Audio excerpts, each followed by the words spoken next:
अस्सलामु अलैकुम वरहमतुल्लाहि वबरकातुह। अल्हम्दुलिल्लाहि रब्बिल आलमीन, अस्सलातु वस्सलामु अला अशरफिल अंबिया'i व खातमिल मुरसलीन। अशहदु अन ला इलाहा इल्लल्लाहु वहदहु ला शरीका लहु व अशहदु अन्न मुहम्मदन अब्दुहु व रसूलुहु सल्लल्लाहु अलैहि व अला आलिहि व सहबिहि वसल्लम। अम्मा बअद, फ़अऊज़ु बिल्लाहि स्समीइल अलीम मिनश शैतानिर रजीम मिन हमज़िहि व नफ़्ख़िहि व नफ़्थिहि। बिस्मिल्लाहिर रहमानिर रहीम। अल्लज़ीना इज़ा असाबतहुम मुसीबह क़ालू इन्ना लिल्लाहि व इन्ना इलैहि राजिऊन। उलाइका अलैहिम सलवातुम मिन रब्बिहिम व रहमह व उलाइका हुमुल मुहतदून।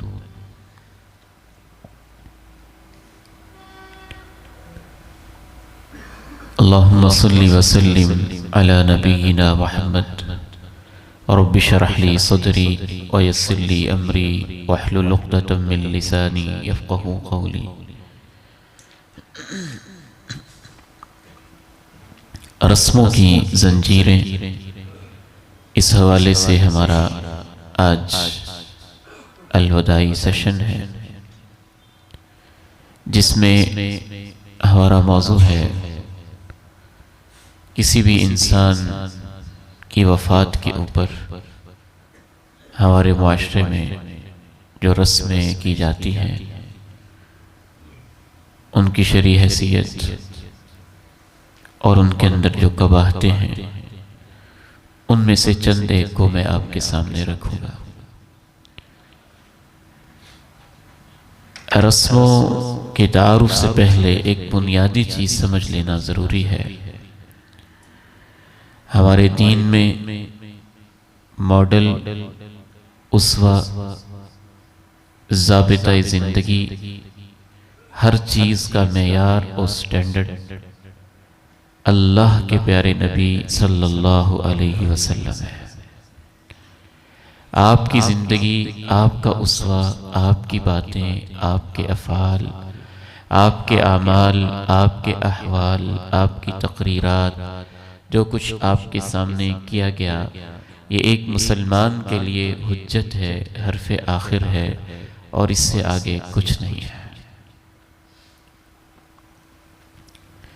सहाबाए किराम रसूलुल्लाह सल्लल्लाहु अलैहि वसल्लम की एक एक बात को हिर्ज़े जाँ बना लेते। जनाब अली रज़ी अल्लाह ताला अन्हु को अल्लाह के नबी अलैहिस्सलाम ने एक वजीफ़ा बताया, सोते हुए सुबहान अल्लाह, अल्हम्दुलिल्लाह, अल्लाहु अकबर वाला। तो जनाब अली रज़ी अल्लाह ताला अन्हु कहते हैं, मा तरक्तुहुन्ना मुन्ज़ु समिअतुहुन्ना मिन रसूलिल्लाहि सल्लल्लाहु अलैहि वसल्लम। जब से अल्लाह के नबी से मैंने वजीफ़ा सुना है, आज तक मैंने उसमें कोई नागा नहीं किया है, छोड़ा नहीं। सहाबा ने पूछा, एक शख्स ने पूछा, जब सिफ़ीन का मार्का हो रहा था, गोंसान की जंग थी, लाशें गिर रही थी, उस रात भी आपने ये वजीफ़ा नहीं छोड़ा था? कहा, वाला लैलत सिफ़ीन, सिफ़ीन की रात भी मैंने अपने प्यारे नबी का बताया हुआ वजीफ़ा नहीं छोड़ा था। बच्चों की भी ऐसी तरबियत थी कि एक छोटा सा बच्चा है, नबी अलैहिस्सलातु वस्सलाम की कफ़ालत और परवरिश में है, खाना खा रहा है, इधर पसंद की चीज़ है, इधर से उठा ली, उसके आगे से पसंद है, उससे उठा ली, इसके आगे से पसंद है, इधर से उठा ली। आप अलैहिस्सलातु वस्सलाम ने कहा, या गुलाम, बेटे, सम्मिल्लाह, बिस्मिल्लाह पढ़ के खाया करो, वकुल बियमीनिक, दाएं हाथ से खाया करो, वकुल मिम्मा यलीक, जब एक ही डिश है, एक ही चीज़ है, तो अपने सामने से खाया करो, दूसरों के आगे से नहीं, अपने सामने से खाया करो। तो ये नौजवान, ये बच्चा कहता है, फमा ज़ालत तिल्का तिअमती बअदु, जब से अल्लाह के नबी ने कहा कि ऐसे खाने, उस वक़्त से लेके आज तक मैं हमेशा ऐसे ही खाता रहा। फला व रब्बिका ला युमिनूना हत्ता युहक्किमूका फीमा शजरा बैनहुम थुम्मा ला यजिदू फी अनफुसिहिम हरजम मिम्मा क़ज़ैत व युसल्लिमू तस्लीमा। तेरे रब की कसम है, ये साहिब ईमान नहीं हो सकते जब तक कि अपने इख्तिलाफी मामलात में आपको हरफ आखिर ना माने, फिर जो आप फैसला कर दें उस बारे में अपने दिल में कोई तंगी महसूस न करें और उसके सामने सरे तस्लीम खम कर दें। वफात या मौत एक बहुत बड़ा हादसा होता है। दुनिया में सिर्फ एक चीज को अगर आप देखें कि डेड बॉडी को कैसे मैनेज करना है, लाश को कैसे संभालना है, तो ऐसे ऐसे खौफनाक तरीके हैं कि इंसान हैरान रह जाता है। बुद्धिज्म के अंदर इंसान की लाश को मुख्तलिफ किस्म के जो ऐसे ऐसे उकाब और चील की तरह के बड़े बड़े परिंदे बाकायदा उस लाश को बाहर ले जाके उनके सामने छोड़ देते हैं और वो बोटियां नोच नोच के पूरी की पूरी डेड बॉडी को खा के सिर्फ पिंजरा छोड़ देते हैं। वो अपनी मैयत को ऐसे संभालते हैं। बाज हमारे पड़ोस में हिंदुओं का तबका तो आज तक अपने प्यारों की लाश को चिता पे आग लगाता है, जलाता है, लकड़ियों के अलाव के अंदर। और बाज ऐसे भी हैं जो उनकी लाश को एक मखसूस किस्म के केमिकल्स इस्तेमाल करके कोशिश करते हैं कि संभाल के रखें, और साल बाद उनका त्यौहार होता है कि हमने इंडोनेशिया के बाद नॉन मुस्लिम कि उस लाश को निकाल के फिर दोबारा वॉश करके साफ करके उससे बातें भी करते हैं। यानी दुनिया में मुख्तलिफ तरीके। तो अल्लाह ने हमें कितना प्यारा दीन दिया है जो माहौलियात के लिए, सेहत के लिए, नफ्सियात के लिए, ज़मीन के लिए, आसमान के लिए, मेडिकली, उखरवी लिहाज से, दुनियावी लिहाज से, हर लिहाज से कामयाब तरीन है। एक इज्जत भी है, एक रिस्पेक्ट भी है, एक एहतराम भी है, एक दुआ भी है। इशारा करने का मकसद सिर्फ यह है कि दुनिया की किसी भी चीज को हम ये नहीं कह सकते कि ये एक कस्टम है, ये एक रिवायत है, ये एक ट्रेडिशन है, या मकामी कल्चर है। अब मुसलमानों के लिए कल्चर एक ही है, और वो है जो अल्लाह के प्यारे नबी अलैहिस्सलाम ने, जिनका हमने कलमा पढ़ा हुआ है, मदीना मुनव्वरा के अंदर मुतारफ करवा दिया था। वही हमारे लिए सब कुछ। आगे बढ़ते हैं।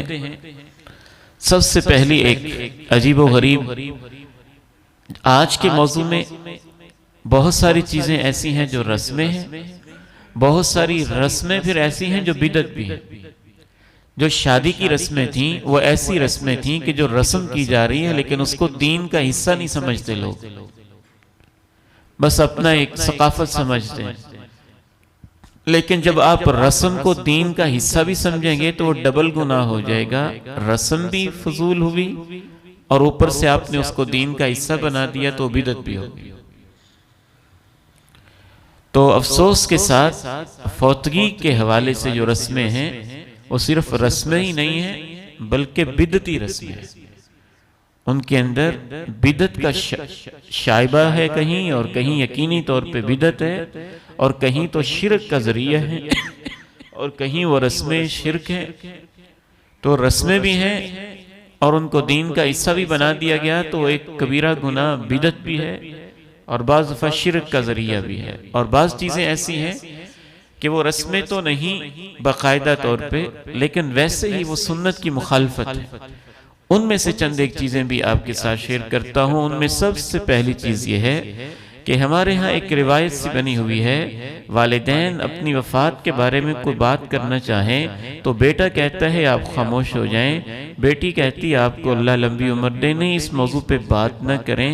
जबकि शरीयत के अंदर मेरे मरने के बाद क्या होगा, मेरे मरने के ऊपर क्या किया जाए, जो इंसान बातें करता है इसको वसीयत कहा जाता है।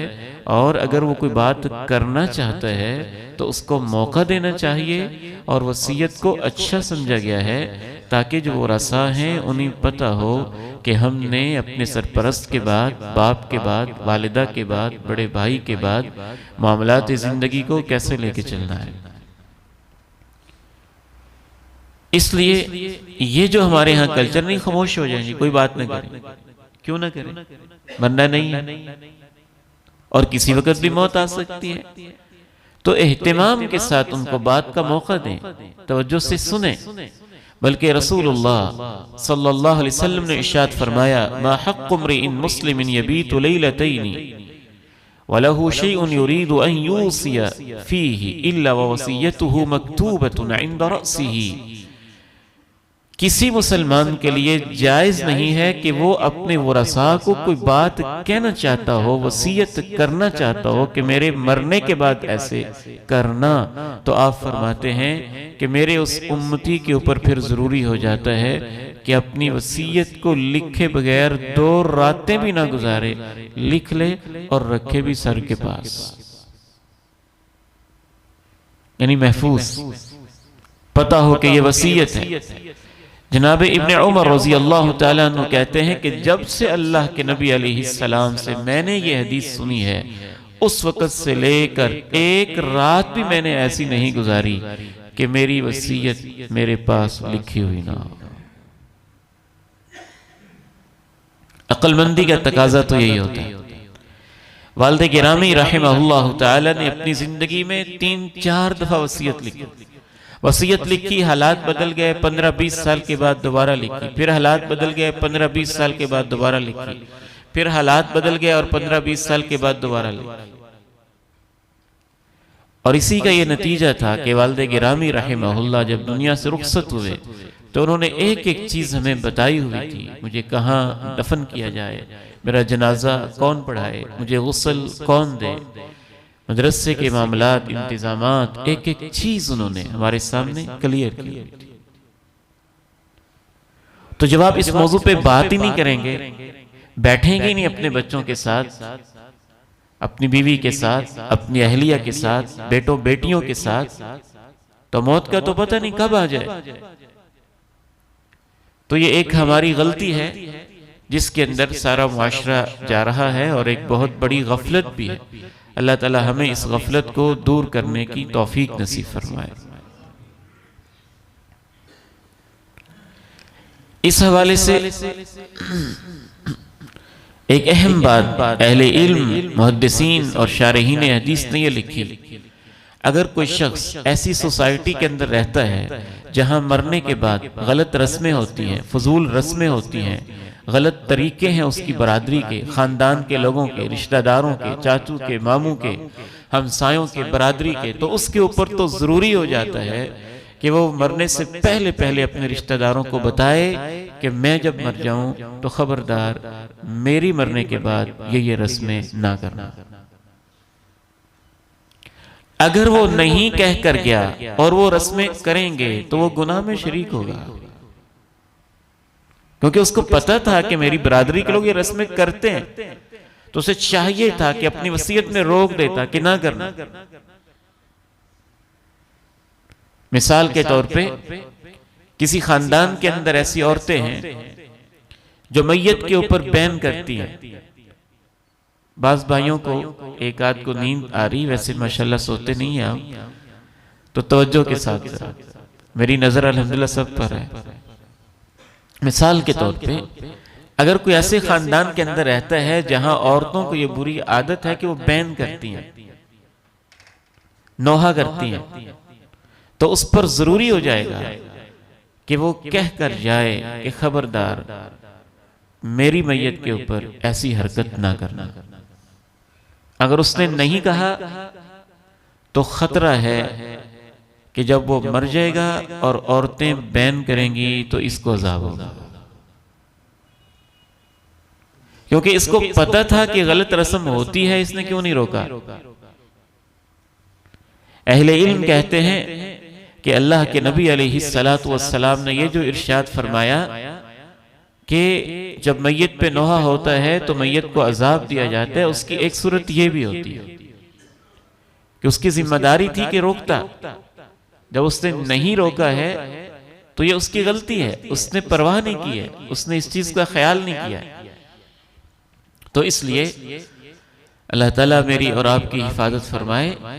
अगर आप एक ऐसे खानदान से ताल्लुक रखते हैं या ऐसे माहौल में रहते हैं जहां इन रस्मों में से कोई रस्म होती है जिनका हम तस्करा कर रहे हैं, तो आप आज ही अज़म कर लें कि आपने रोक देना कि खबरदार मेरी मैयत के साथ ये सलूक ना करना, मेरे साथ ये मामला ना करना। आगे बढ़ते हैं।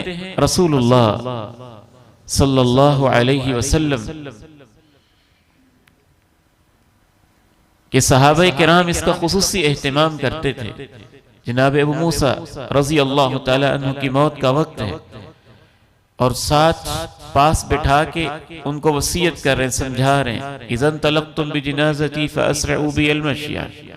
एक तो ये बात है कि जब मेरी मौत हो जाए तो जनाजा जल्दी ले जाना। फिर कह रहे वाला तत्तबिऊनी बिमिजमर, मेरे जनाजे के पीछे कोई किसी किस्म की खुशबू का आग का एहतमाम ना करना, उस माशरे में ये रस्म होती होगी। फिर कह रहे वाला तजअलन अला लहदी शैआ यहूलु बैनी व बैन अत-तुराब, मेरी कब्र के अंदर कोई चीज ना रखना। मुमकिन है उस माशरे में ऐसा कोई काम होता हो। फिर कह रहे हैं वला तजअलन अला क़ब्री बिनाअ, मेरी कब्र पे कोई इमारत ना बनाना। फिर कह रहे हैं वो उशहिदुकुम अन्नी बरीउम मिन कुल्ली हालिक़तिन औ सालिक़तिन औ खारिक़तिन, मेरी रिश्तेदार औरतों में से या किसी भी और कोई भी औरत जो मेरी मैयत के ऊपर गला फाड़ेगी या अपने बाल मुंडवाएगी या कपड़े फाड़ेगी तो मैं उससे बरी जिम्मा हूं, मेरा उससे कोई ताल्लुक नहीं है। लोगों ने पूछा क्या इस तरह की बातें आपने अल्लाह के नबी से सुनी हैं? जनाब अबू मूसा अशरी रजी अल्लाह तआला अन्हु कहने लगे, जी ये बातें मैंने अल्लाह के नबी से सुनी है। तो अपने वरासा को समझा रहे हैं कि ये काम ना करना। एक और हमारे माशरे में रिवायत है कि बाज लोग जब इंसान का आखिरी वक्त होता है तो उसके सराहने बैठ के सूरह यासीन की तिलावत करते हैं। इस बारे में बाज़ रिवायात मौजूद हैं, लेकिन उनमें से कोई भी ऐसी नहीं है जिसके बारे में हम ये कह सकें कि अल्लाह के नबी की हदीस है। कहीं ज़ईफ कहीं मौजू साबित नहीं है, बल्कि क्या साबित है? वो साबित ये है कि जब किसी इंसान की वफात का वक्त हो तो जो लोग उसके पास बैठे हुए हैं या वो कोई कलमा खैर की बात करें या फिर उसके पास बैठ के ला इलाहा इल्लल्लाह पढ़ें और मैयत को भी उसकी तलकीन करते हैं।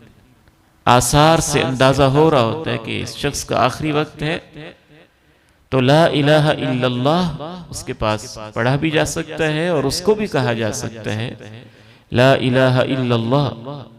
अगर आपके पढ़ने से या तलकीन से उसको ला इलाहा इल्लल्लाह की तौफीक नसीब हो जाती है और मरते हुए उसे ला इलाहा इल्लल्लाह नसीब हो जाता है तो वो जन्नत में दाखिल हो जाता है।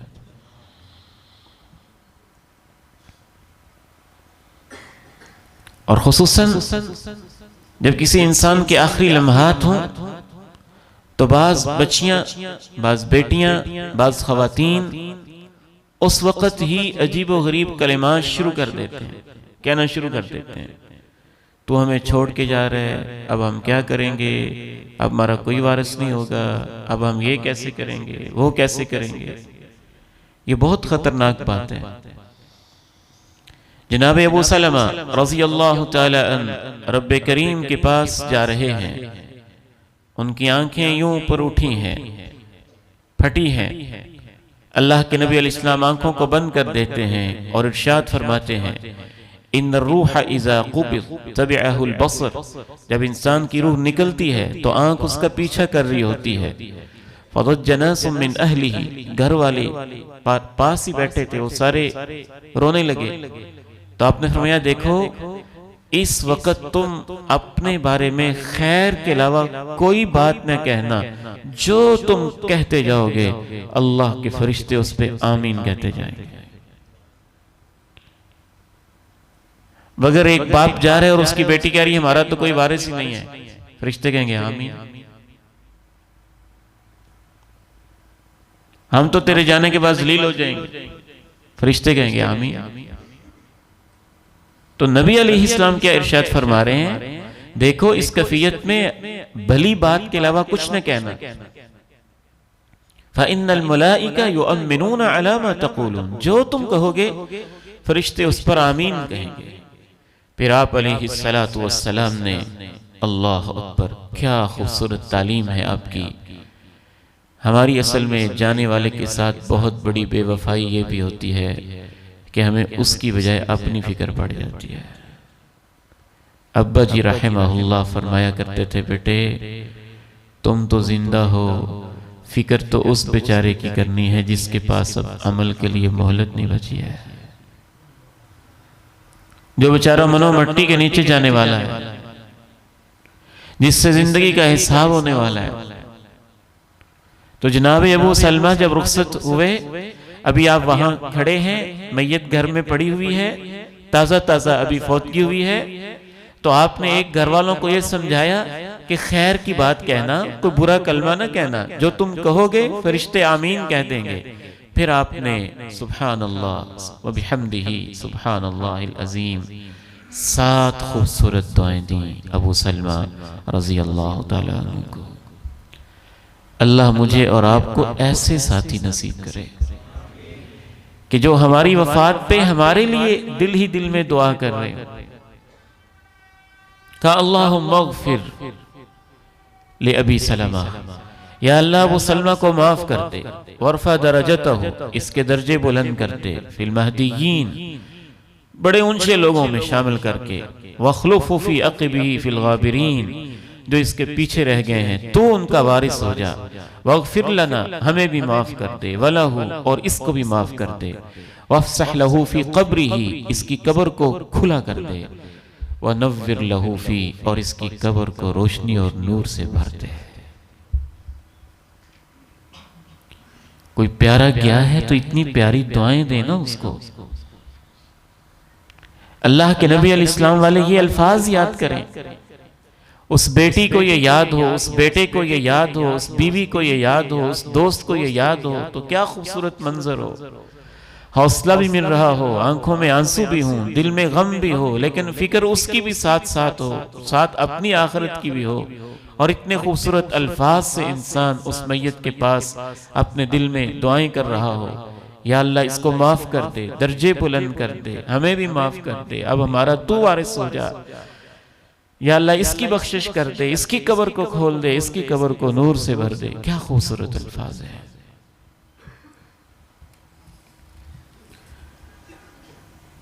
एक बहुत बड़ी अजीबो गरीब रस्म, शायद जिसके अंदर सब मुब्तला हो चुके हैं, वो ये है कि मैयत के कर्ज अदा करने की फिक्र नहीं की जाती और वरासत की तकसीम पहले कर ली जाती है। याद रखिए और खूब याद रखिए, जब तक कर्ज अदा नहीं हो जाता वरासत तकसीम करना जायज नहीं है। किसी भी बाप के बेटे उसका कर्ज अदा करने से पहले ही अगर वरासत तकसीम कर रहे हैं तो वरासत नहीं तकसीम कर रहे, वो हराम खा रहे हैं और अपने बाप के साथ जुल्म कर रहे हैं। शरीयत कहती है पहले कर्ज। आप लॉजिकली भी सोचें कि वो मर गया है, उसकी विरासत 10 लाख है, उसके ऊपर कर्ज 5 लाख है, अब 10 लाख वारसों ने तकसीम कर लिया है, तो उन्होंने जो 5 लाख खाया है वो तो उनका था ही नहीं, वो तो औरों का खा रहे हैं। वो ना मैयत का था, ना आगे ट्रांसफर हुआ है, ना आगे मुंतकिल हुआ है। तो ये तरतीब ठीक कीजिए। सबसे पहली फिक्र है कर्ज की, विरासत उसके बाद है, और जितनी जल्दी अदा किया जा सकता हो उतनी जल्दी अदा किया जाए। हज़रत जाबिर रज़ी अल्लाह तआला अन्हु बयान करते हैं, कई हदीसें मैं एक पेश कर रहा हूं। एक आदमी फौत हुआ, हमने उसकी मैयत को लाके, चारपाई को लाके जनाजे वाली जगहों पे रख दिया। अल्लाह के नबी अलैहिस्सलाम को इत्तला कर दी, आप तशरीफ लाए, चंद कदम आपने उठाए, फिर अल्लाह की तरफ से आपके ज़हन में ख्याल आया और आपने पूछा, अल्हम्दुलिल्लाह हल अला साहिबिकुम दैन, तुम्हारे साथी के ऊपर कोई कर्ज तो नहीं है? हमने कहा दीनारान, 2 दिनार, सिर्फ 2 दिनार। फतखल्लफ, अल्लाह के नबी अलैहिस्सलाम पीछे हट गए। सल्लु अला साहिबिकुम, इस मकरूज का मैं जनाजा नहीं पढ़ा रहा, तुम खुद ही पढ़ लो। हाजरीन में जनाब अबू क़तादा रज़ी अल्लाह तआला अन्हु मौजूद थे। ये उस वक़्त जब अभी रियासत मदीना के हालात बड़े कमजोर थे। बाद में जब अल्लाह ने वुसअत दी तो फिर आप कहा करते थे कि अगर इसका कर्ज है तो हम अदा करेंगे। तो ये उस वक़्त है जब अभी रियासत के हालात भी ऐसे नहीं थे। तो आप पीछे हट गए, कहा तुम इसका जनाजा पढ़ लो। जनाब अबू क़तादा रज़ी अल्लाह तआला अन्हु मौजूद थे। कहने लगे, अल्लाह के नबी अलैहिस्सलाम आप जनाजा पढ़ा दीजिए। हुमा अलैया, वो दोनों दिनार मेरे जिम्मे हो गए। आपने फिर तसल्ली की और कहा, हुमा अलैका, वो दोनों दिनार तेरे जिम्मे हैं। वफी मालिका, तो अपने माल में से देगा। वल मय्यितु मिनहुमा बरी, और ये मैयत पाक हो गई है। उन्होंने कहा जी हाँ। फसल्ला अलैहि, तो आप अलैहिस्सलाम ने नमाज जनाजा पढ़ाई। अगले दिन जनाब अबू क़तादा जिसने जिम्मेदारी उठाई थी, तवज्जो कीजिएगा, कब मुलाकात हुई? जनाजे के अगले दिन। पूछा, मा सनअत दीनारान, वो 2 दिनारों का क्या बना? दे दिए? जनाब अबू क़तादा रज़ी अल्लाह तआला अन्हु कहने लगे, इन्नमा माता अम्स, कल तो अभी जनाजा हमने पढ़ा है, तो अभी मैंने अदा नहीं किया। अगले दिन मुलाकात हुई, दूसरे दिन फिर पूछा, मा फ़अल दीनारान, 2 दिनारों का क्या बना है? कहा, क़द क़ज़यतुहुमा, मैंने वो कर्ज उतार दिया है और कर्ज दहिंदा को पहुंचा दिया है। फरमाया, अल-आन हीन बरद जिल्दु, अब तूने कर्ज अदा किया है और आज ही कब्र में उसको आराम मिला है। शारहीन हदीस ने इस हदीस की वजाहत में लिखा कि इससे पता चलता है जब तक कर्ज अदा नहीं होता है मैयत बेचारी तकलीफ में रहती है।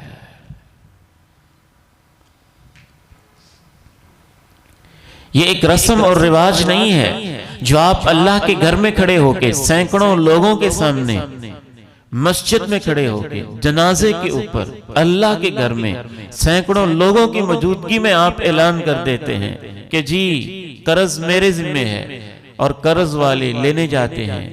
तो बाज बदबख्तों का ये जवाब होता है, ये कब्रिस्तान है और वो कब्र है, जाके ले लो। और ये कोई कहानी नहीं, ऐसे वाकयात जो हमने इन कानों से सुने और उन कर्ज लेने वालों ने आके हमें बताया, आपकी मौजूदगी में ऐलान हुआ था, मस्जिद में हुआ था, सबके सामने हुआ था। अब उसकी औलाद ये कहती है। आगे बढ़िए, मैयत के ऊपर मातम करना, नौहा करना, एक होता है आंसू आ जाना, ये फितरी चीज है, ये रहम दिली की निशानी है। एक है बैन करना, नौहा करना, वो क्या होता है कि मैयत की मुख्तलिफ तारीफें बयान करते हुए, बहुत अच्छा था, बड़ा प्यारा था, इसकी ये नेकियां थी, साथ चीखना चिल्लाना, साथ आवाजें निकालना, कभी अल्लाह का शिकवा करना, फिर कभी नौहा और शदीद हो जाए तो अपने गिरबान को पीटना, और शदीद हो जाए तो कपड़ों को चाक कर देना, और शदीद हो जाए तो अपने बालों को खींचना। बाकायदा अरब माशरे के अंदर तो ये एक पूरा आर्ट और पूरा फन और पूरा डिपार्टमेंट था। और जिस मैयत के ऊपर जितना ज्यादा ऐसी एक्टिंग की जाती थी उतना उसको अजीम समझा जाता था, और लोग किराए पे ये काम करते थे। यानी मातम वाले लोग किराए पे मिल जाते थे। अरब सोसाइटी के अंदर औरतें भी मिल जाती थी, मर्द भी मिल जाते थे नौहा करने वाले। तो अल्लाह के नबी अलैहिस्सलाम ने इस सूरत हाल को देख के ये कहा, अन्नाइहतु इज़ा लम ततुब क़ब्ल मौतिहा तुक़ामु यौमल क़ियामा व अलैहा सिरबालुम मिन क़तिरान व दिरअुम मिन जरब। जो औरत भी बैन डालती है फिर तौबा किए बगैर मर जाती है, क़यामत के दिन अल्लाह ताला उसको तारकोल का लिबास पहनाएगा और खारिश की चादर पहनाएगा।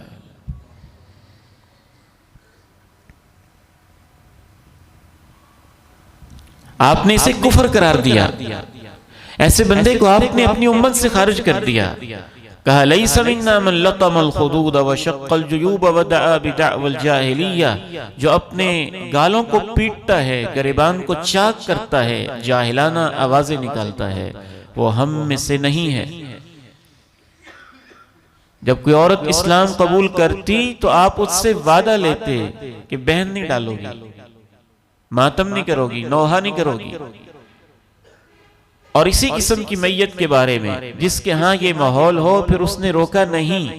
या बाज मैयतें ऐसी होती थी जो कह देती थी कि मेरे ऊपर बड़ा बैन डालना, पता चले कोई बड़ा मरा है। तो आपने फरमाया इन्नल मय्यित युअज़्ज़बु बिबुकाइ अहलिही अलैहि। जब मैयत के घर वाले उस पे नौहा करते हैं तो उस मैयत को भी अज़ाब दिया जाता है। यानी कोई किसी का बोझ नहीं उठाता। अगर वो रोक के मरे तो वो पाक है, अगर उसका उसके साथ कोई ताल्लुक ही नहीं तो वो पाक है। लेकिन अगर उसने खुद कहा था कि मेरे ऊपर बैंड डालना, तो फिर वो मुजरिम है, उसने हिस्सा डाला है। तो जब बैंड डाला जाएगा तो अजाब उसको भी होगा, बुनियाद वो रख के गया। तो इस बारे में आपने कहा इन्नल मय्यित युअज़्ज़ब बिबुकाइ अहलिही अलैहि। अफसोस है कि बाज नाम नेहाद मुसलमानों ने इसे एक बहुत बड़ा दीन का हिस्सा बना दिया, इस बिदत को दीन बावर करवा दिया। बाज अजीम शख्सियात की मोहब्बत के नाम के ऊपर। आगे बढ़िए, एक और रस्म कफन के मुताल्लिक बाज खानदानों और बरादरियों के अंदर ये रिवाज पाया जाता है। मुझे वालिद मोहतरम रहमहुल्लाह ने बताया कि बाज़ लोगों के यहाँ यह तसव्वुर होता है कि कफन जो है वो फलां लेके आएगा, ससुराल वाले लेके आएंगे, ननिहाल वाले लेके आएंगे, बाज़ बरादरियों में ददियाल वाले लेके आएंगे, फलां लेके आएगा। शरीयत में ऐसा कोई तसव्वुर नहीं है, बल्कि इस चीज को बेहतर समझा गया है कि कफन मैयत के अपने माल में से ही खरीदा जाए। जो मैयत का अपना माल है उसमें से ही उसके कफन का इंतजाम होगा। और अगर कोई अपनी खुशी से करना चाहता है, आप ये पाबंदी ना लगाएं कि फलां ही लेके आएगा, फलां लेके आएगा। वैसे कितनी बदतहजीबी की बात होगी कि एक औरत की शादी हुई हो और एक घर के अंदर उसने 25, 30, 40 साल गुजारे हों और वो घर उसकी वफात पे उसको कफन भी नहीं दे सकता और कहीं इसके अब्बू लेके आएंगे तो वही इसको मिलेगा। एक नीच और घटिया हरकत भी है। तो इस तरह का हमारे दीन में कोई तसव्वुर नहीं है। हमारा दीन कहता है कि कफन मैयत के माल में से उसका इंतजाम किया जाएगा, खरीदा जाएगा। और अगर कोई मुसलमान अपनी खुशी से देना चाहता है तो बहुत बड़ी फजीलत है और बहुत बड़ा सवाब है। कफन के हवाले से एक और हमारे यहाँ रस्म पाई जाती है। कफन के ऊपर बाकायदा कफन देने के बाद बाज लोग ऐसी चादर बनाते हैं जिसके ऊपर आयात लिखी होती हैं, कलमा लिखा होता है, कुल शरीफ लिखे होते हैं, और वो इस नीयत से कि ये अल्लाह के कुरान की आयात हैं, ये कलमा तय्यबा है, मैयत के ऊपर डालेंगे तो इसकी बरकत से इसको अजाब नहीं होगा, या इस तरह के तसव्वुरात होते हैं। ये बिल्कुल एक गलत रस्म है, बल्कि बिदअत है। इसकी पहली वजह यह है कि ऐसा करना अल्लाह के नबी से, सहाबा किराम से, ताबईन से साबित नहीं है। दूसरी वजह यह है कि अल्लाह के नबी अलैहिस्सलातु वस्सलाम को कफन 3 चादरों में दिया गया। उसके अंदर जब आप एक चौथी चादर डालते हैं कलमा लिख के, तो आप उसमें इजाफा कर रहे होते हैं। तीसरी इसकी वजह यह है कि अगर आप मामूली सा भी गौर करेंगे तो एक जिंदा इंसान यहां पे आपके सामने लेटा हुआ हो, तो क्या आप आखिरी चारों कुल लिख के चादर बना के उसके ऊपर डालेंगे? उसके पांव पे डालेंगे? उसके पर्दे वाली जगह पे डालेंगे? तब तो आप फौरन कहेंगे ये गुस्ताखी है। पांव पे कुरान लिखा है, रान पर कुल लिखे आपने और वो लिख के ऊपर रख दिए, तो अब तो आप कहेंगे गुस्ताखी है। तो इसमें तो बेअदबी का शायबा भी पाया जाता है। कुरान मजीद, चौथी वजह यह है कि कुरान मजीद इस मकसद के लिए नहीं है। उसको फायदा देगा जो वो पढ़ता रहा है, जो वो कुरान पे अमल करता रहा है। यूं लिख के रख देने के लिए मैयत के ऊपर इस मकसद के लिए कुरान मजीद नहीं उतारा गया। इसके अंदर एक 5वीं कबाहत भी अजीब व गरीब है कि अगर आप इस नीयत से रखते हैं कि मैयत को इसकी बरकत नसीब हो जाए, तो फिर वो दे के वापस भी उतार लेते हैं। कब्रिस्तान तक ले गए और वहां फिर वापस ले ली। ना इसकी कोई अकली तोजी बनती है, ना शरी कोई दलील बनती है, ना अल्लाह के नबी अलैहिस्सलाम और सहाबा किराम से साबित है। मुआशरे की एक रस्म है जो मुआशरे के अंदर चल रही है और इसकी हौसला शिकनी होनी चाहिए।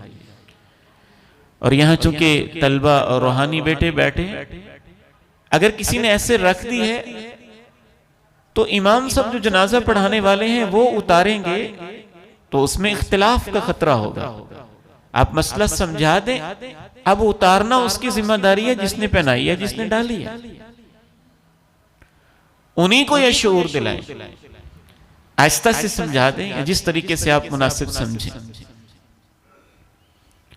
इसी तरह से बाज़ जगहों पर यह देखा गया है, एक हमारे माशरे में यह रस्म भी चलती है कि कफन के साथ गुलाब के फूलों की पत्तियां और इस तरह का इंतजाम भी उन्होंने किया हो, या मैयत के ऊपर डाल देते हैं या कब्र के ऊपर जाके गुलाब के फूल की पत्तियां डालते हैं और उनको निछावर करते हैं। अल्लाह के प्यारे नबी अलैहिस्सलाम से, सहाबा किराम से, ताबईन से ऐसी कोई चीज साबित नहीं है। अगर तो आप इसको सवाब का काम समझ रहे हैं तो ये एक बिदअत है। जब भी आप दीन में अपनी तरफ से कोई चीज ऐड करेंगे तो वो अल्लाह के नबी अलैहिस्सलाम की तालीमात से आप आगे बढ़ने की कोशिश करेंगे, और एक मुसलमान आपसे आगे नहीं बढ़ता है। नंबर 2, इसमें खामखा माल का ज़या भी है कि उस मैयत बेचारी को तो इसका कोई फायदा नहीं है। नंबर 3, इसके अंदर गैर मुस्लिमों से मुशाबहत है, मगरबी कल्चर है, यूरोपियन कल्चर है, उन लोगों का कल्चर है जिनके पास मैयत को दुआ देने के लिए कुछ नहीं होता, वो इस तरह के काम करते हैं, तो आप उनसे मुशाबहत इख्तियार कर रहे हैं। और एक और इसके अंदर कबाहत यह होती है कि इसमें बुत परस्तों से भी मुशाबहत पाई जाती है कि अपने बुतों के साथ वो इस तरह का सलूक करते हैं।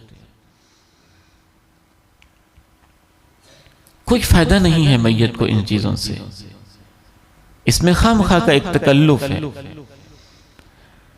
जनाजा उठाते वक्त खुसूसन घर में चारपाई पड़ी हुई है, माएं बहनें बेटियां सब बैठी हुई हैं, और जैसे ही चारपाई उठाते हैं एक दफा जरूर सारे रोते हैं, चाहे पहले खामोश भी बैठे हों। ठीक है, फितरी तौर पे एक दुख होता है कि हमारे वालिद की मैयत उठ रही है, लेकिन उस दुख के अंदर आपकी आंखों से आंसू आ सकते हैं, आपको रोना आ सकता है, लेकिन जुबान पे इन्ना लिल्लाह पढ़े, उस बुजुर्ग के लिए, माँ के लिए, बाप के लिए बख्शिश की, मगफरत की दुआ करें, और जितना जब्त हो सकते हैं अपने आप को जब्त में लाने की कोशिश करें। हमारे यहां राजवाल में एक और कल्चर है जिसकी बड़ी ही हौसला शिकनी की जरूरत है। देखा यह गया है कि बाज़ दफा मैयत को अलविदा करने के लिए औरतें भी मर्दों के पीछे पीछे आ रही होती हैं और दरवाजे तक छोड़ने आती हैं। मुझे ये हमारे एक मकामी आलिम दीन है, उन्होंने बताया कि राजवाल में बाज़ मैयतों के साथ औरतें भी आती हैं, ऐसे जैसे वो भी मर्दों के पीछे पीछे आ रही हूं फॉलो करते हुए। याद रखिए मेरी बहनों, माओ और बेटियों, रसूलुल्लाह सल्लल्लाहु अलैहि वसल्लम ने उम्मत की औरतों को जनाजे के पीछे चलने से मना किया है। कुन्ना नुन्हा अन तिबाइल जनाइज वलम युज़म अलैना, जनाजे के पीछे पीछे चलने से हमें रोका जाता था। अल्लाह के नबी अलैहिस्सलाम रोकते थे कि औरतें जनाजे के पीछे पीछे नहीं चलेंगी। मैयत को लेके जाना, चारपाई को उठाना, मस्जिद तक पहुंचाना, ये मर्दों की जिम्मेदारी है। औरतें साथ साथ नहीं आएंगी, तो औरतों का साथ साथ चलना, चारपाई के पीछे मर्दों के पीछे पीछे आना, ये जायज नहीं है, दुरुस्त नहीं है। हाँ, अगर आप पीछे नहीं आई, वैसे आपका दिल चाहा है जनाजे में शिरकत के लिए, जैसे मस्जिद में एक साइड पे जगह है, कोई 2-4 औरतें आ गई हैं, नजर पढ़ना चाहती हैं, पढ़, लेकिन ऐसे साथ साथ ना चल के आए, पीछे ना चल के आए, पहले पहुंच गई हैं या बाद में पहुंच गई हैं, मर्दों के साथ साथ आने की बजाय, चारपाई के पीछे पीछे आने की बजाय। जनाजे की गुंजाइश मौजूद है, लेकिन चारपाई के साथ पीछे पीछे चल के आना, इसकी कोई रुख्सत नहीं। इस तरह से एक और रस्म है हमारे माशरे में, जो जनाजा उठाने वाले लोग होते हैं, जब भी कंधा देते हैं तो ऊंची आवाज से कहते हैं कलमा शहादत। फिर दूसरे आते हैं, कंधा देते हैं तो कहते हैं कलमा शहादत। और शायद बाज लोगों के यहाँ ये रिवाज भी है, क्योंकि 10 कदम चलने के बाद या 40 कदम चलने के बाद वो कंधा बदलते हैं, तो फिर नए आते हैं तो फिर कहते हैं कलमा शहादत। ये भी एक अजीब रस्म है हमारी सोसाइटी के अंदर, और इसमें 3-4 किस्म की शरीयत की मुखालफतें पाई जाती हैं।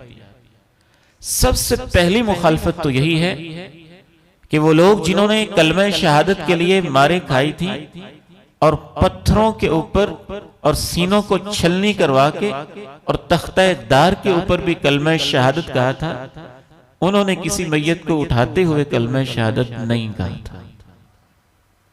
ये अल्लाह के नबी की सुन्नत, सहाबा के तरीके और अहदे नबवी के अंदर जो अल्लाह के नबी अलैहिस्सलाम के दौर में जो होता था, उस तरीके कार के खिलाफ है। नंबर 2, सिर्फ खिलाफ ही नहीं है, नबी अलैहिस्सलाम के हुक्म की मुखालफत भी है। रसूलुल्लाह सल्लल्लाहु अलैहि वसल्लम ने 2 टोक रोका है। सुनन अबी दाऊद में, मुस्नद अहमद में जनाब अबू हुरैरा रज़ी अल्लाह तआला अन्हु बयान करते हैं, रसूलुल्लाह सल्लल्लाहु अलैहि वसल्लम ने इरशाद फरमाया, ला तुत्बउल जनाज़ा बिसौतिन वला नार, किसी भी जनाजे के पीछे आवाजें ना लगाई जाएं और किसी भी जनाजे के पीछे आग ना रोशन की जाए। नंबर 3, ये ऊंची ऊंची आवाज से जो कलमा शहादत कहा जाता है, इसके अंदर यह भी मुमानत पाई जाती है कि तमाम सहाबा किराम बिल इत्तिफाक जनाजे के पीछे आवाज ऊंची करने को नापसंद करते थे। और चौथी कबाहत इसके अंदर यह भी पाई जाती है कि ये असलन यहूदो नसारा का तरीका है कि यहूदो नसारा अपनी मैयतों को जब लेके चलते थे तो मैयतों के पीछे ऊंची ऊंची आवाज से तौरात और इंजील के कुछ हिस्से तिलावत करते थे।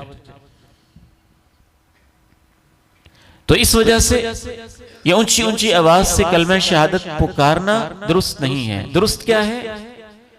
खामोशी, सन्नाटा, इबरत, अपनी मौत में गौर व फिक्र, एक वकार, एक मौत की जज़ा की कैफियत, उसका इस्तेहज़ार, दिल में उस मैयत के लिए दुआ,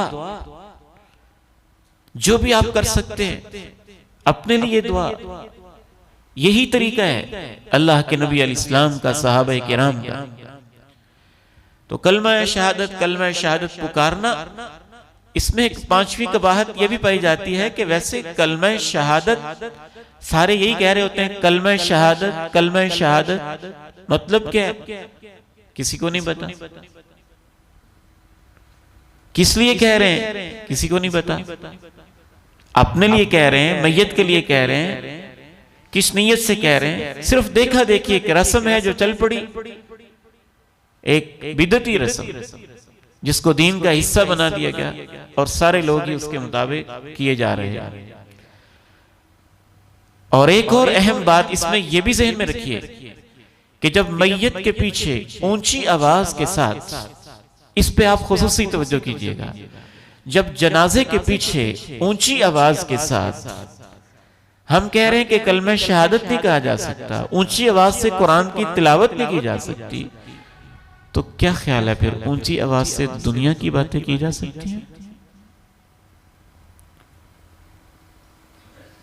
वो भी गलत है कि आपको जनाजे के मौका पर भी दुनिया ही की फिक्र पड़ी हुई है और आप आलू का रेट पूछ रहे हैं और वोटों की कैफियत पूछ रहे हैं और सियासत पे तबसरे कर रहे हैं, जनाजे पे खड़े होके, मैयत के पीछे जाते हुए।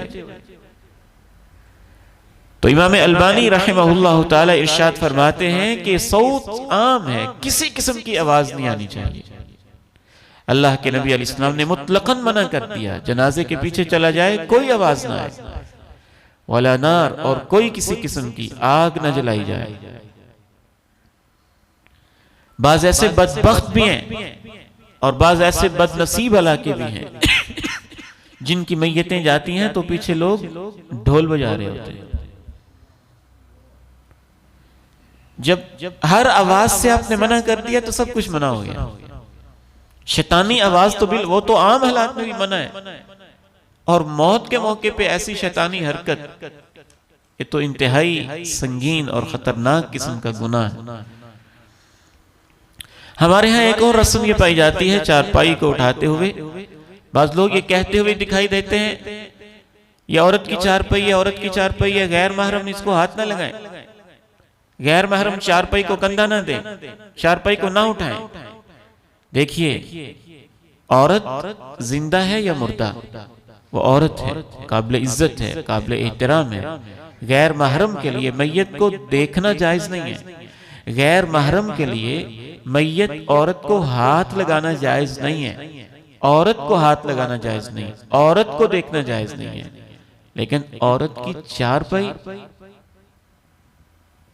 उसको कंधा देना बिल्कुल जायज है।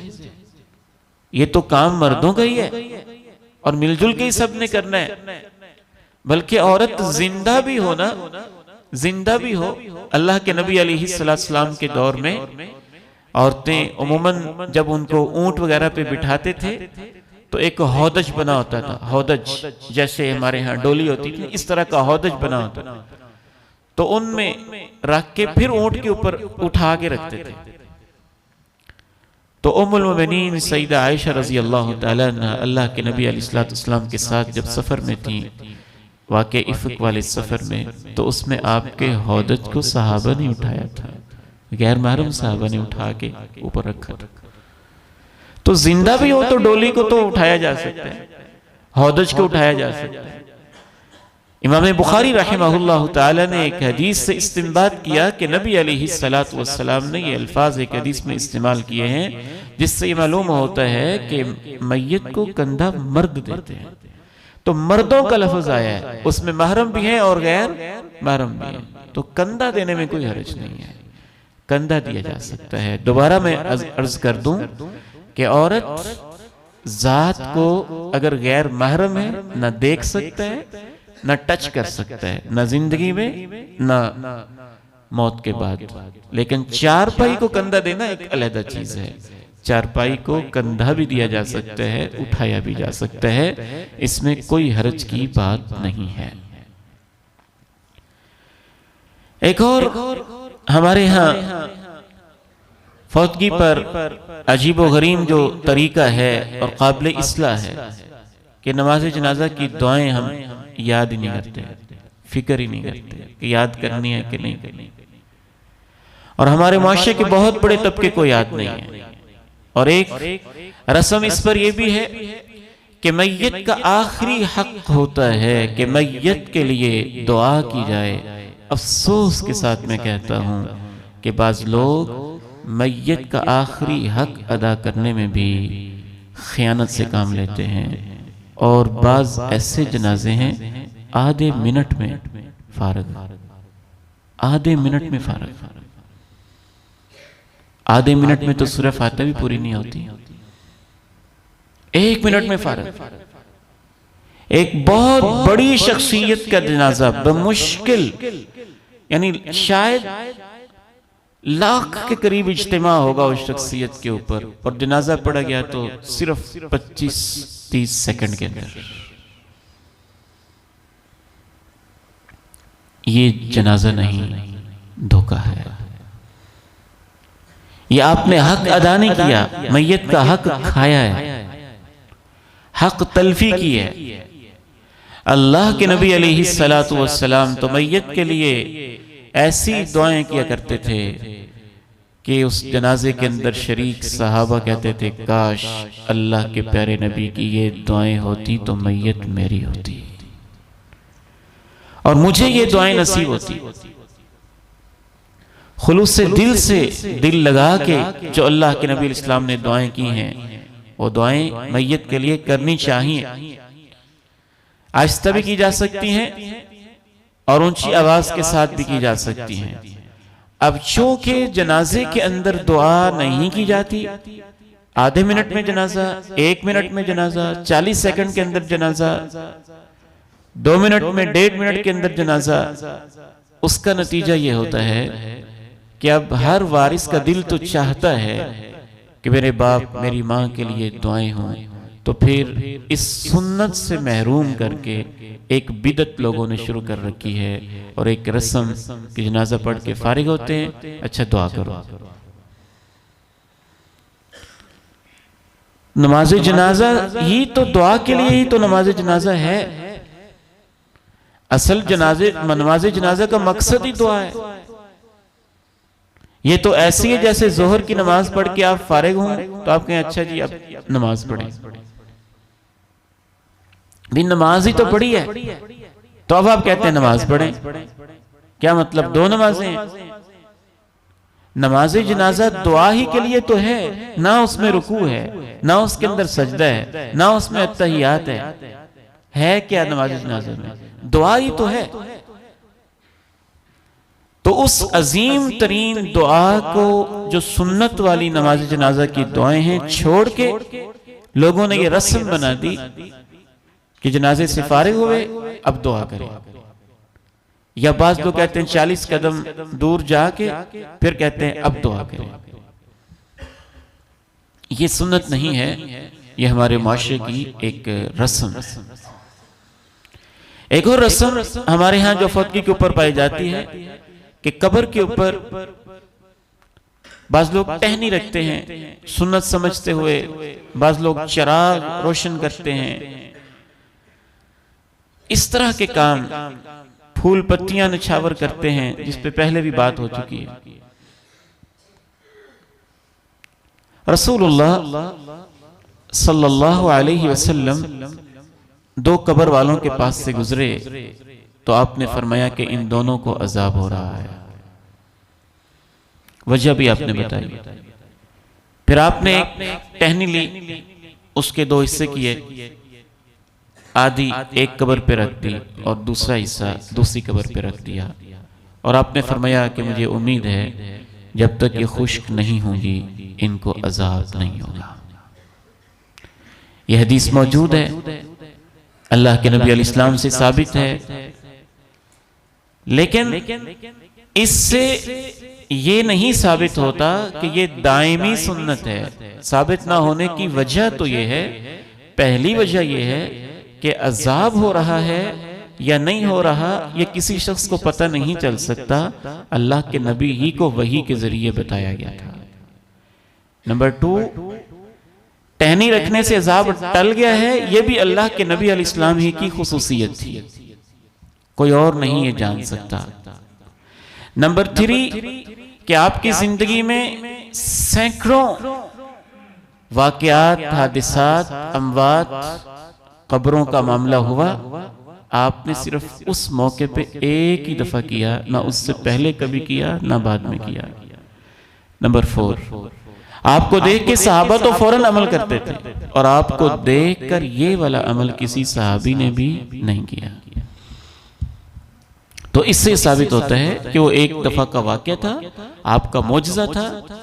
और जो मोजज़े होते हैं उसमें अल्लाह के नबी इस्लाम का एजाज, आपकी शान, आपका मकाम साबित होता है, वो आम लोगों के लिए नहीं होते हैं। वो एक सुन्नत मुतवातिरा नहीं होती है, मोजज़े की हैसियत मोजज़े वाली होती है कि आपको गैब के जरिए से इत्तला दे दी गई और आपको पता चल बता दिया गया और आपने टहनी रख दी और आपने ये भी उम्मीद जाहिर कर दी कि अजाब जब तक खुश्क नहीं होती ख़त्म हो जाएगा। इससे पहले या बाद में आपने कभी ऐसे नहीं किया। आखिरी चंद मिनट के अंदर चंद अहम रस्में हैं, उनका भी तज़किरा करना है। आपकी तवज्जो चाहिए जरा इस तरफ। हाँ बस हो रहा है ये बेटी थोड़ा सा। कब्र को पुख्ता बनाना, पक्का बनाना, सीमेंट लगा के या टाइलें लगा के या ईंटें लगा के नबी अलैहिस्सलातु वस्सलाम के हुक्म की वाज़ेह मुखालफत है।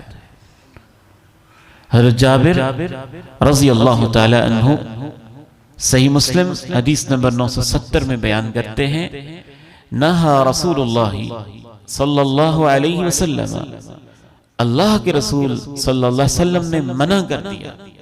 आप जरा बताएंगे किसने मना किया? रसूलुल्लाह सल्लल्लाहु अलैहि वसल्लम ने मना कर दिया। अन युजस्ससल क़ब्र, ये कि कब्र को पुख्ता बनाया जाए, व अन युक़अद अलैहि, और इससे भी मना किया कि उस पर बैठा जाए, व अन युबना अलैहि, और इससे भी मना किया कि उस पर कोई इमारत बनाई जाए।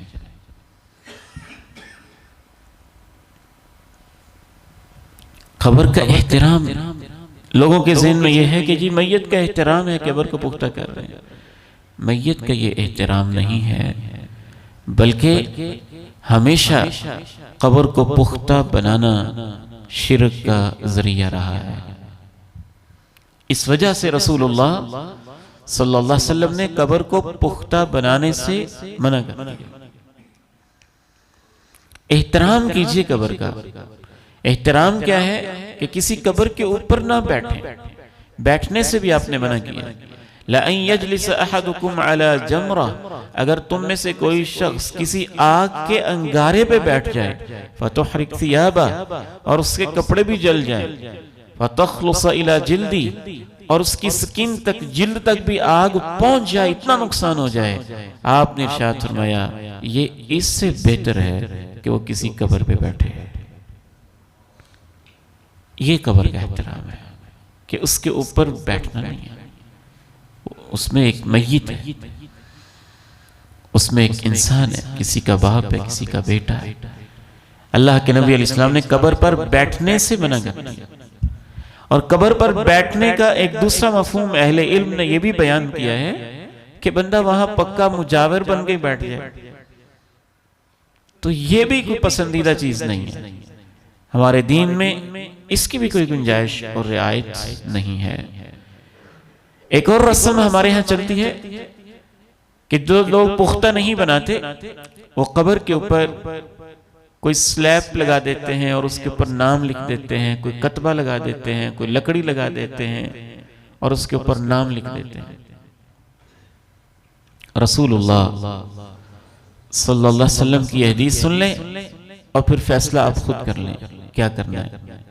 जनाब जाबिर रज़ी अल्लाह ताला, यही हदीस जो भी मैंने आपके सामने रखी थी, सही मुस्लिम की, फरमाते हैं कि अल्लाह के रसूल इस्लाम ने मना किया अय्युजस्सल क़ब्र, ये कि कब्र को पुख्ता किया जाए, व अय्युक़अद अलैहि, इससे कि उस पे बैठा जाए, व अय्युबना अलैहि, इससे कि उस पर कोई इमारत बनाई जाए। सुनने तिर्मिज़ी और नसाई के अंदर ये भी इजाफा है व अय्युक्तब अलैहि, और इससे भी कि उस पर कुछ लिखा जाए।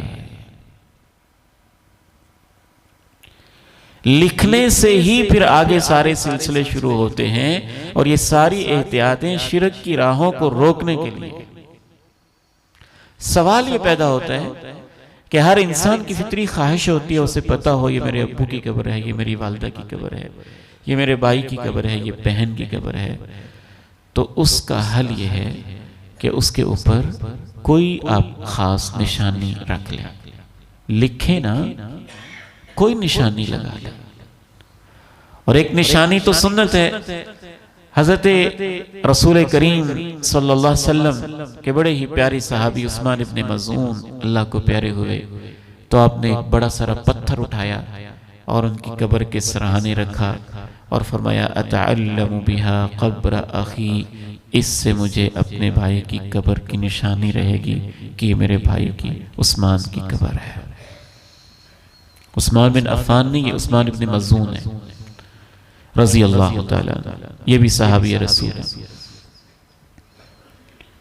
तो आप निशानी रख सकते हैं, लेकिन लिखने से अल्लाह के नबी इस्लाम ने मना कर दिया। और एक बात और जहन में रखिए कि जब भी कोई शख्स कब्र को पुख्ता करता है तो मैं ये समझता हूं कि वो दूसरे मुसलमानों का हक भी खा रहा होता है। दो लिहाज से खा रहा होता है। एक इस लिहाज से खा रहा होता है कि जब भी कच्ची कब्र बनाई जाती है तो मुख्तसर थोड़ी सी जगह में बन जाती है। जब आप उसकी बिल्डिंग बनाते हैं, इधर भी कोई दीवार खड़ी कर देते हैं, इधर भी दीवार खड़ी कर देते हैं, तो आप दर हकीकत दूसरे मुसलमानों की जगह पे नाजायज कब्जा कर रहे होते हैं। यानी मरकर भी हमने कब्जा किया दूसरों की जगह के ऊपर। तो ये इस लिहाज से हुकूकुल इबाद के भी मुनाफी है। एक तो अल्लाह के नबी अलैहिस्सलाम ने मना कर दिया। आप आज जाके कोई भी कब्रिस्तान देख लें, जो कच्ची कब्र बनी होगी, अगर वो इतनी जगह में है तो पक्की इतनी में होगी। और फिर एक ये बात भी जहन में रखिए कि जब भी आप कब्रिस्तान को पुख्ता नहीं बनाएंगे, फितरी चीज है, वो कब्रिस्तान कभी खत्म नहीं होगा। अल्लाह की तरफ से जगह बनती रहेगी, बनती रहेगी। और जब आप कब्रें पुख्ता बनाएंगे तो 30 साल के बाद, 40 साल के बाद फिर आपको दफनाने के लिए जगह नहीं मिलेगी, उस कब्रिस्तान में खत्म हो जाएगी। क्योंकि उमूमन मैयत को याद बहुत कम रखा जाता है। हमेशा याद रखने वाले बहुत कम होते हैं, बहुत खुश नसीब होते हैं कुछ जिनको हमेशा याद रखने वाले लोग होते हैं। तो वक्त के साथ साथ निशानात मिटते जाते हैं और कब्रें भी बनती जाती हैं। और सबसे बड़ी बरकत यह है कि अल्लाह के नबी इस्लाम का हुक्म ही है, आपकी सुन्नत ही है, आपका तरीका ही है। जनाब आदम से लेके अल्लाह के प्यारे नबी अलैहिस्सलाम तक किसी नबी की आप पुख्ता कब्र नहीं दिखा सकते।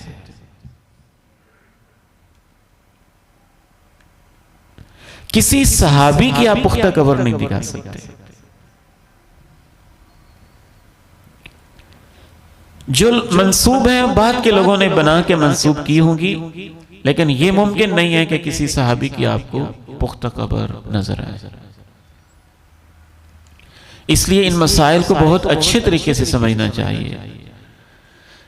यहां एक और तवज्जो मैं दिलाता चलूं कि मैयत की कब्र खोदना बहुत सवाब का काम है। रसूलुल्लाह सल्लल्लाहु अलैहि वसल्लम ने इरशाद फरमाया, मन हफ़्फ़र लिमय्यतिन क़ब्रन फ़अजन्नहु फ़ीही उज्रिय लहु मिनल अज्रि कअज्रि मस्कनिन अस्कनहु इला यौमिल क़ियामा। जो किसी मैयत के लिए कब्र का इंतज़ाम करके उसकी जस्द खाकी को उसमें छुपा देता है, अल्लाह उसको इतना सवाब देता है जैसे क़यामत तक के लिए उसने किसी को रिहाइश बना दी है। बहुत बड़ा सवाब है। तो ये सवाब अहले सरवत को लेना चाहिए।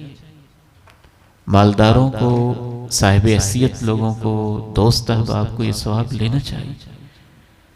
बाज़ दफ़ा कोई मकामी मजदूर साथी बेचारे मिलते हैं ना, कब्र की खुदाई करने वाले, तो बड़े परेशान नजर आते हैं कि सारा दिन लगा के 4-5 घंटे लगा के 2-3 साथी मिलके कब्र बना रहे हैं, तो उनकी मजदूरी तो नहीं ना हमें रखनी चाहिए। अब वो रसा मैयत के बच्चे या मैयत का बाप तो परेशान है, लेकिन उसके जो दोस्त अहबाब वो रसा हैं, करीबी हैं, उस गरीब आदमी को गरीब समझ के आप मदद करें और साथ आपकी ये नीयत हो कि इस कब्र की बनाने की मैं रकम दे रहा हूं, तो ऐसे ही है जैसे क़यामत तक के लिए आपने एक रिहाइश का इंतजाम कर दिया है। तो उन गरीबों को मजदूरी तो उनकी देनी चाहिए ना, ये तो उनका हक बनता है। नीयत उनकी भी यही हो, अल्लाह उनको अजर दे, लेकिन चूंकि वो मजदूर हैं, गरीब तबके से ताल्लुक़ रखते हैं, तो हमें उनके साथ ताउन तो करना चाहिए। आखिरी चंद एक बातें समाप्त कर लीजिए। ताज़ियत का जब मरहला आता है तो यहाँ भी काफ़ी ऐसे मसाइल हैं जिन पे तवज्जो दिलाने की ज़रूरत है। सबसे पहले तो लफ्ज़ ताज़ियत की बजाय जो हमने अपनी तरफ से लफ्ज़ बनाए हुए हैं, उन अल्फाज ही की इस्लाह होनी है। ताज़ियत का लफ्ज़ अल्लाह के नबी अलैहिस्सलाम ने इस्तेमाल किया है जब किसी की वफ़ात के ऊपर उसके रिश्तेदारों को आप गम शेयर करने के लिए जाते हैं, हौसला देने के लिए जाते हैं, तो शरीयत में इसको क्या कहते हैं? ताज़ियत। क्या कहते हैं? ताज़ियत। और जो किसी गमज़दा को हौसला देता है, अल्लाह उसके बराबर उसको भी अजर दे देता है। बड़ा अजीम काम है, नेकी का काम है। तो हमारे यहाँ इसको क्या कहा जाता है? फातिहा अखना। मैं फातिहा कहने चला हूं, ये लफ्ज ही दुरुस्त नहीं है। क्या मतलब फातिहा कहने का? अब वहां जाने का बुनियादी मकसद अहले मैयत को हौसला देना है, अहले मैयत को हौसला देना है। तो हौसला देने के लिए नबी अलैहिस्सलाम जो अल्फाज इस्तेमाल करते थे वो ताज़ियत के थे, फातिहा के नहीं थे। आप फरमाते थे इन्ना लिल्लाहि मा आता, जो कुछ था अल्लाह ही ने दिया था, वलहु मा अखज़ा, अपनी ही अमानत उसने वापस ली है, व कुल्लु शैइन इंदहु बिअजलिन मुसम्मा, और अल्लाह ने हर चीज़ का एक वक़्त लिखा होता है, हर चीज़ ने उस वक़्त पे जाना ही होता है। ये अल्फाज याद होने चाहिए मुसलमानों को। ये ताज़ियत के अल्फाज हैं। फातिहा पढ़ना अल्लाह के नबी वाली ताज़ियत नहीं है, रस्म वाली ताज़ियत है। तो इसलिए वो अल्फाज ही, आपका तसव्वुर ही गलत है कि अहले मैयत को आप हौसला देने के लिए जा रहे हैं, आप फातिहा पढ़ने के लिए नहीं जा रहे, ताज़ियत के लिए जा रहे हैं। जब फातिहा का लफ्ज़ हम इस्तेमाल करते हैं तो हर बंदा जो आता है फिर वो कहता है कलाम बख्शो, दूसरा आया कलाम बख्शो, तीसरा आया कलाम बख्शो, चौथा आया कलाम बख्शो। इधर सिगरेट चल रहा है, उधर हुक्का चल रहा है, उधर अखबार चल रहा है, उधर गपशप चल रही है, और कलाम बख्शो। खामोशी के साथ हाथ उठा दिया जाता है, कलाम बख्शो। भी आप मतलब समझते हैं कलाम बख्शो क्या मतलब है? कलाम का क्या मतलब है? बख्शो का क्या मतलब है? और फिर बार बार ये जो प्रैक्टिस हो रही है इसका क्या मतलब है? ये भी एक रस्म है जो माशरे में चल पड़ी। वालिद मोहतरम रहमहुल्लाह एक जगह गए तो जो भी आता कहता कलाम बख्शो तो सारे हाथ उठा देते, फिर कोई आता कलाम बख्शो सारे हाथ उठा देते, फिर आता कहता कलाम बख्शो सारे हाथ उठा देते। तो वालिद गिरामी रहमहुल्लाह तो बैठे हुए थे। तो एक चौधरी साहब बड़ी बड़ी उनकी मूंछें और कहने लगे मौलवी तू की लेना है। अब्बा जी रहमहुल्लाह फरमाने लगे आपका क्या मतलब है? कहने लगे कि सारे कलाम बख्श रहे हैं और तुम यहाँ एक साइड पे बैठे हो और हमारे साथ कलाम नहीं बख्शते हो। अब्बा जी रहमहुल्लाह ने फरमाया चौधरी साहब मैं यहाँ आध घंटे से तकरीबन बैठा हूँ, आप कलाम बख्श रहे हैं, तो आप मुझे बता सकते हैं कि जब आप कलाम बख्शे हैं तो सच बताएं कि आपने क्या पढ़ा था? मौलवी साहब सच्ची गल पढ़ा तो मैं कुछ भी नहीं, कलाम बख्शो कलाम बख्शो कलाम बख्शो कलाम बख्शो। सारे ऐसे कहते थे, मैं भी हाथ उठा देता। अब्बा जी रहमहुल्लाह फरमाने लगे कि मेरा इस जाने वाले से एक दीनी ताल्लुक था। मैं जब राजवाल अपने घर के दरवाजे से बाहर निकला था उस वक़्त मैंने अपने इस मरहूम अजीज के लिए, भाई के लिए दुआ शुरू की थी और जब तक तूने मुझे रोका नहीं मैं तो अपने दिल में मुसलसल इसके लिए बख्शिश और मगफरत की दुआएं कर रहा था। तो ये कलाम बख्शो ये बर्रे सगीर का कोई तरीका है, अल्लाह के नबी अलैहिस्सलाम का तरीका नहीं है। मदीना मुनव्वरा में ऐसे नहीं होता था, अल्लाह के नबी के दौर में ऐसे नहीं होता था। अब ये तो अक्सर बिदत जो लोग करते हैं वो करते ही हैं। एक वो बिदत है जो वहाबी करते हैं, अहले हदीस करते हैं। तो बिदत है, अहले हदीस भी करेंगे तो बिदत ही होगी, वहाबी भी करेंगे तो बिदत ही होगी। और वो बिदत आप लोगों ने और आप में से बाज लोगों ने ये शुरू की हुई है कि कलाम बख्शने की बजाय आप फिर तीसरे दिन दरसे कुरान रखवाते हैं और उसके ऊपर फिर इज्तिमाई दुआ करवाते हैं। तो फिर जाके आप कहते हैं कि चलें ठीक है ओन पूरा चुकिया जाए, वैसे नहीं चुकिया जाना। ये वो बिदत है जो अहले हदीसों ने अपने तौर पे शुरू की हुई है। देखिए बिदत सिर्फ यही नहीं होती कि आप दीन के अंदर नया काम ईजाद कर रहे हैं, दीन के अंदर एक काम मौजूद है और आप उसकी तारीख पक्की मुकर्रर कर रहे हैं तो बिदत हो जाएगी। अब तीसरे दिन को मुकर्रर कर लेना कि तीसरे दिन ही दरसे कुरान होगा और तीसरे दिन इज्तिमाई दुआ होगी, तो इससे वो काम बिदत के दायरे में दाखिल हो जाता है। और इसका सबसे अहम वजह इसकी ये होती है कि हमने ताज़ियत का भी एक खास माहौल अपनी तरफ से बनाया हुआ है। ताज़ियत के लिए बैठने के ऊपर भी कोई खास पाबंदी नहीं है कि लाजिमन वो नीचे ही बैठना है, लाजमन चटाइयाँ बिठा के बैठना है। शरीयत ने उसमें वुसअत रखी है। आप चारपाइयों पे बैठना चाहते हैं चारपाइयों पे बैठ जाएं, कहीं चेयर्स का माहौल है तो आप चेयर पे बैठ जाएं, नीचे बैठने में आसानी है नीचे बैठ जाएं। शरीयत में इसमें वुसअत पाई जाती है, जैसे आपको आसानी वैसे आप बैठ जाएं, ताज़ियत कर लें। और बैठने का भी बुनियादी मकसद ये नहीं है कि हमने कोई उस तरह का कोई बिदत वाला सिलसिला करना है कि जो ताज़ियत करने के लिए लोग आ रहे हैं उनको आसानी हो जाए और उनको ढूंढना ना पड़े। उसका भी यही बुनियादी मकसद होना चाहिए। आखिरी एक बात, बल्कि दो बातें बड़ी अहम हैं, वो भी सुन लीजिए।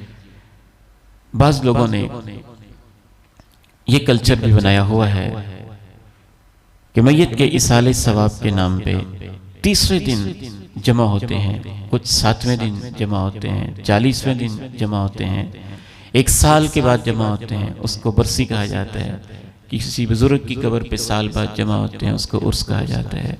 तीजा, 7वां, 10वां, 40वां ये लोगों ने दिन मुकर्रर किए हुए हैं। मौला उबैदुल्लाह मालिर कोटरी रहमहुल्लाह पहले हिंदू थे, अनंत राम उनका नाम था। फिर वो मुसलमान हो गए, उन्होंने दीन सीखा तो उन्होंने एक किताब लिखी तोहफतुल हिंद। चूंकि वो पहले हिंदू रह चुके थे, फिर उन्होंने दीन भी सीखा था, तो तोहफतुल हिंद के अंदर उन्होंने कंपैरिजन किया कि जब हम हिंदू थे मैं हिंदुओं में रहा हूं तो हिंदू कैसे करते थे और अल्लाह के नबी इस्लाम की तालीम क्या है, कंपैरिजन करके फिर उन्होंने आखिर में फाइंडिंग दी कि अल्लाह के नबी का तरीका बेहतर है। तोहफतुल हिंद के अंदर वही मौलाना उबैदुल्लाह रहमहुल्लाह रहमतन वासिया, जब अल्लाह ने उनको दीन की समझ दी तो उन्होंने 2 टोक लिखा कि मैयत के बाद खाने बनाना, 30वां दिन मुकर्रर करना, 10वां दिन मुकर्रर करना, 40वां दिन मुकर्रर करना हिंदुओं की रस्म होती थी। और हिंदुओं की रस्म के अंदर बकायदा ये भी तय था 30वें दिन कौन सा खाना बनेगा, 10वें पे कौन सा बनेगा, 40वें पे कौन सा बनेगा, बरसी पे कौन सा बनेगा। और ये भी तय था कि वो खाना खाएंगे कौन कौन, ब्राह्मण खाएंगे, फलां का खाना फलां तबके के लोग खाएंगे, फलां खाना फलां तबके के लोग खाएंगे। और वो वाज़े तौर पे लिखते हैं कि मुसलमानों ने उनकी देखा देखी वो अपनी ख़ास चीज़ें पढ़ते थे, मुसलमानों ने उसी कल्चर को लेके उसके ऊपर फातिहा कुल का इजाफा करके उसको 3, 7, 40वें का नाम दे दिया। अल्लाह के नबी अलैहिस्सलाम की यह सुन्नत और आपका तरीका नहीं है। रसूलुल्लाह, ये तरतीब से याद रखिए, रसूलुल्लाह सल्लल्लाहु अलैहि वसल्लम की 3 बेटियां आपकी जिंदगी में रब के पास गई हैं। आपके चचा शहीद हुए, रब के पास गए। सैकड़ों सहाबा आपकी जिंदगी में शहीद हुए, तभी तौर पर भी फौत हुए, रब के पास गए। एक भी पूरे ज़ख़ीरे हदीस में मौका नहीं है कि अल्लाह के नबी इस्लाम ने अपने किसी अजीज और साहबी का 3, 10वां, 7वां, 40वां बरसी उर्स किया हो। और वैसे अखबारात के अंदर इश्तिहार भी छपते हैं तो शुक्र है, खुद ही ये भाई तस्लीम कर रहे होते हैं। रस्म कुल लिखा होता है, रस्म कुल। तो आपने मान तो लिया कि सुन्नत नहीं, रस्म है। तो रस्में तो होती ही वो है जो माशरे ने खुद अपने तौर पे बना ली होती है। नंबर 2, ये गैर फितरी भी है, फितरत के खिलाफ भी है। खाना खिलाना, दावतें करना, देगे पकाना खुशी के मौके पे होता है, गम के मौके पे नहीं होता। नंबर 3, इसमें हिंदुओं की मुशाबत भी है। जैसा कि मैंने अर्ज कर दिया कि हिंदुओं का कल्चर होता था, उन्होंने खाने भी तय किए होते थे, खाने वाले भी तय किए होते थे और दिन भी मुकर्रर किए होते थे। नंबर 4, ये मुआशरे के गरीब तबके के ऊपर नाजायज बोझ होता है। उसकी मां फौत है और उसको ये फिक्र है कि मैंने रोटी खिलानी है, 3 करना है, 7वां करना है, 40वां करना है, उसके ऊपर एक और नाजायज बोझ डाला जाता है। अल्लाह के नबी अलैहिस्सलाम तो कहते हैं कि मैयत वालों को तुम खाना खिलाओ, इस्नऊली आले जाफर तआमा, आले जाफर के लिए खाना तैयार करो, ये अपनी परेशानी में है। नंबर 5, जो अमीर लोग हैं उनके यहाँ ये 3, 7वां, 40वां रियाकारी, दिखावा और नुमाइश का जरिया होता है। और बाज़ जगहों पे ये रस्म ऐसे अदा की जा रही होती है कि पता नहीं चलता यहाँ शादी हो रही है कि 3 हो रहा है, यहाँ शादी हो रही है कि 7वां और 40वां हो रहा है। उन्होंने अपनी दौलत की नुमाइश का इसको जरिया बनाया हुआ है। नंबर 6, इसके अंदर ये कबाहत है कि इसकी वजह से लोग ये समझते हैं कि शायद हमने अपनी मैयत को सवाब पहुंचा दिया है, हालांकि उन्होंने एक बिदत इजाद की है और सवाब पहुंचाने के सही तरीके से वो महरूम रह जाते हैं। सवाब पहुंचाने का सही तरीका क्या है, आप खुद अपने दिल पे हाथ रख के इससे पूछ लें। लोगों को दिखाने के लिए इश्तिहार छपवा के, ऐलान दे के, बरादरी के अपने ही लोगों को जमा करके खाने खिला देना, ये इसाले सवाब का सही तरीका है या ये तरीका सही है कि आप अपने मोहल्ले में किसी गरीब को देखें, किसी यतीम को देखें, किसी माजूर को देखें, किसी इदारे को देखें, किसी मस्जिद को देखें, किसी मुस्तहिक को देखें और खुफिया तरीके से इस नीयत से कि अल्लाह मेरे वालिद को, मेरी वालदा को सवाब दे दे, जितना उसका ताउन कर सकते हैं उसके साथ ताउन करते हैं। खुफिया भी हो गया, सदका भी हो गया, इसाले सवाब भी हो गया, गरीब की हमदर्दी भी हो गई। आप करें इस तरीके से। और रियाकारी, हम बदगुमानी नहीं करते। वही बंदा जो अपने 40वें के ऊपर 10 लाख 5 लाख की दावतें खिला रहा है, अगर उसको कहा जाए कि आप ये 5 लाख किसी गरीब को दे दें, या उसका गाड़ी बनवा दें, या उसको नलका ही लगवा दें, या उसको टैंकी बनवा दें, नहीं लगाएगा। तो इसाले सवाब तो अच्छी बात है, मैयत की तरफ से सदका करना अच्छी बात है, लेकिन वैसे करें जैसे अल्लाह के नबी अलैहिस्सलाम के दौर में सहाबा ने किया है। उसके लिए अपनी तरफ से 3रा, 7वां, 40वां दिन मुकर्रर करके उसको मुसल्लत ना करें। इस हवाले से एक और रस्म जो माशाल्लाह से अहले हदीस भी जोर शोर से करते हैं, वो है मैयत के घर में खाने का एहतिमाम। सहाबी रसूल वाज़े तौर पे कहते हैं, कुन्ना नउद्दु अल इज्तिमा इला अहल अल मय्यत व सनीअत अत तआम बअदहु मिन अन नियाहा। मैयत वालों के घर में खास अंदाज में जमा होना और खाने उड़ाना, हम इसको ममनुआ और हराम, नोहा और बैन का हिस्सा समझते थे। बदतरीन खाना है और इंतहा दर्जा की घटिया हरकत है। ईमानदारी से इस बात को सुनिएगा। मैं एक जनाजे से फारिग हुआ, जनाजा पढ़ा के मैं आ रहा था तो रास्ते में 2 बंदे बात कर रहे थे और ऊंची ऊंची गा रहे थे। मैं गाड़ी पे था, वो खड़े हुए थे और ऊंची आवाज में बातें कर रहे थे, और कोई भी नहीं था इत्तेफाक से करीब, बाकी सारे भी पीछे थे। मैं जल्दी निकल आया। इन्हों का खाना बड़ा मजेदार है, खा के जाइए। और दूसरा कहते यार मुझे काम है, यार चलो काम करके आ जाए, खाना आप जरूर खाना है। फिर ऊपर तबसरा करते हो, कहते हैं इन्हों का केड़ा आपदा सी, इन्होंने हराम ही कमाया सी, खावांगे। ये वो तबसरे हैं जो लोग करते हैं। चले इससे भी घटिया हरकत कि फलां की वालदा फौत हुई, बाप फौत हुआ, और उसने हमें दाल खिला दी, और उसने हमें ये खिला दिया, और उसने हमें ये खिला दिया। कैसी घटिया सोच है। अहले मैयत गम में है और दुख में है। ना उनके लिए जायज है कि खाना तैयार करें, चाहे वो कर रहे हो या उनके रिश्तेदार कर रहे हो, और ना आने वालों के लिए जायज है कि मैयत वालों के घर में खाना खाएं। इस रस्म को ख़त्म करें और इस नाजायज़ बोझ को और जंजीर को भी माशरे से ख़त्म करें। गुंजाइश तो सिर्फ इतनी है कि उस मैयत के घर में जो उसकी बेटियां दूर दूर से आई हुई हैं या उसके बेटे को दूर से आए हुए हैं, उन 5-10 अफराद का जो उस घर में आए हैं दूर से, उन्होंने वहाँ रहना है। कोई रिश्तेदार खाना बना के उनके घर भेज दे बस। असल तालीम यह है अल्लाह के नबी अलैहिस्सलाम की कि मैयत वालों के लिए तुम खाना बनाओ। और मैयत वाले वो होते हैं जो उस घर में दूर से आए, वहाँ रह रहे हैं, उनको वहाँ रहना पड़ गया, वापस नहीं जा सकते, या रिश्ता ऐसा है कि अगले दिन भी रहना चाहते हैं, मिलना चाहते हैं, तो उनके लिए कोई खाना बना के भेज दे। ये पास की गली से आ रहा है, ये भी उधर खाना खा रहे हैं, ये उस मोहल्ले से आ रहा है, ये भी उधर खाना खा रहे हैं, और पूरी बरादरी वहाँ जमा है, और भूखों की तरह उस मैयत के घर से खाना खाना बदतरीन किस्म का खाना होता है। अल्लाह से दुआ है अल्लाह ताला मुझे और आपको अमल की तौफीक नसीब फरमाए।